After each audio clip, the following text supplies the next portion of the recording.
and welcome to our school and library training for this evening. First of all, I'm so excited to talk to you about schools and libraries. I love doing schools and libraries myself. Now, schools and libraries are a little bit hit and miss, so it's not something that you're going to want to make the base of your business, but it's totally an awesome way to make a little bit extra on top, and there's so much fun to do.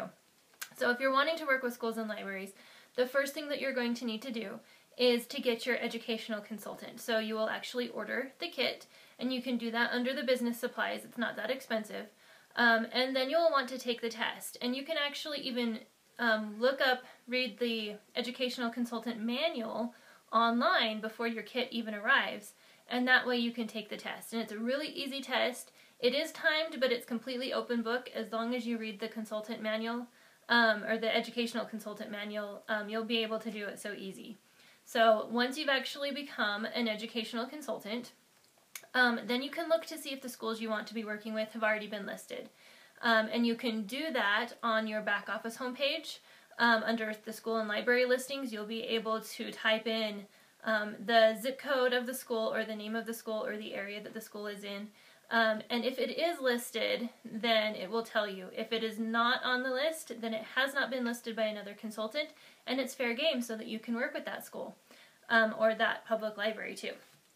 Once you find out whether it's been listed or not, you can go ahead and list the schools that you're wanting to work with, and that way it'll make it so other consultants aren't trying to work with the same schools at the same time. It makes it really nice so that we're not stepping on each other's toes.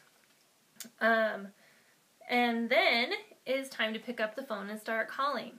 The people that you're going to want to talk to, if it's a school, there's a couple different ways you can do it, and it really just depends on the school who you're going to contact. And there's no real way of knowing except just trying.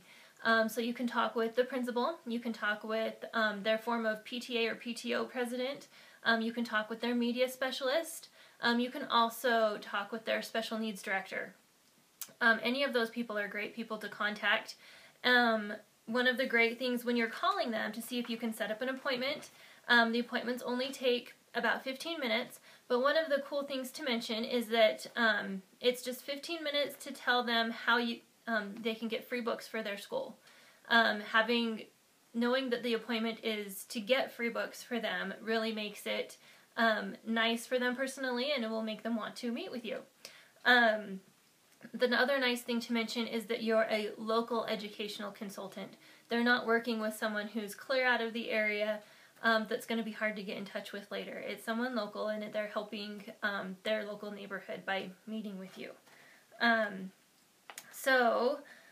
you get the appointment, the things that I like to take with me are, there's this paper, and my printer only prints in black and white right now, but it's kind of a what I can offer your school, and you can find it under the Google Documents in the pinned post at the top of our Facebook pages, and it's just in the folder under school and libraries, and it just has a list of all of the different programs that we offer, and I actually just follow it at the school and library appointment. I just kind of go through the listing, and that way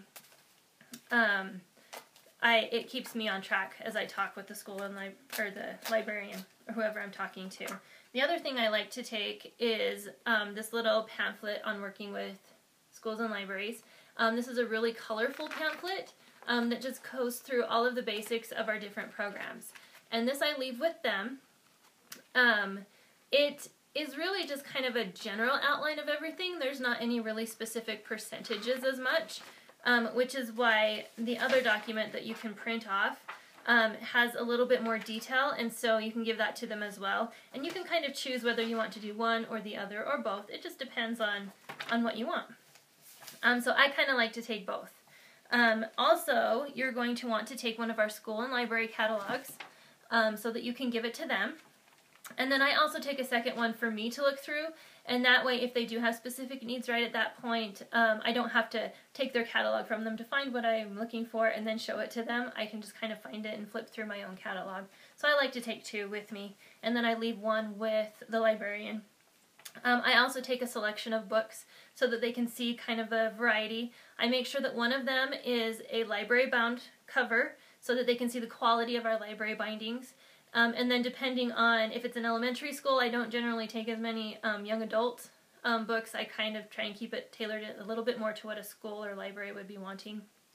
And then just take a couple of our newer stuff that they can look at so they can see our new titles. And then also, I take my calendar. That way, if we need to pick a date for one of our programs, I've got my calendar handy and I can pencil them in. And then I also like to take a little thank you to my schools and libraries, or librarians. They are taking time out of their busy work schedule to meet with me, and so I usually do just a little gift baggie. You can throw a few chocolates in there. You can kind of do whatever you want. I like to put some pens and pencils in mine.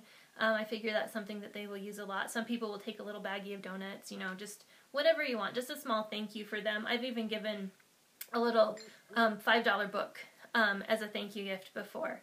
But just something to thank them for their time and let them know that you appreciate them meeting with you. Sometimes the libraries will want to order or do one of our programs right away, and so they'll actually schedule a time to do that. Other times it's just more of a casual thank you for letting me know about the programs, and I'll get with you later. And if that's the case, make sure you follow up later. Make sure they get the newest catalog when it comes out in the next 6 months, and just keep in contact with your schools. Sometimes it can take a while to actually get into schools and actually get orders and programs scheduled with them. But just make sure you keep in contact, because the more familiar they are with you and with the programs, the better outcomes you're going to get. And if they do schedule something, that's awesome, and we're going to talk about our different programs that you can do in another video.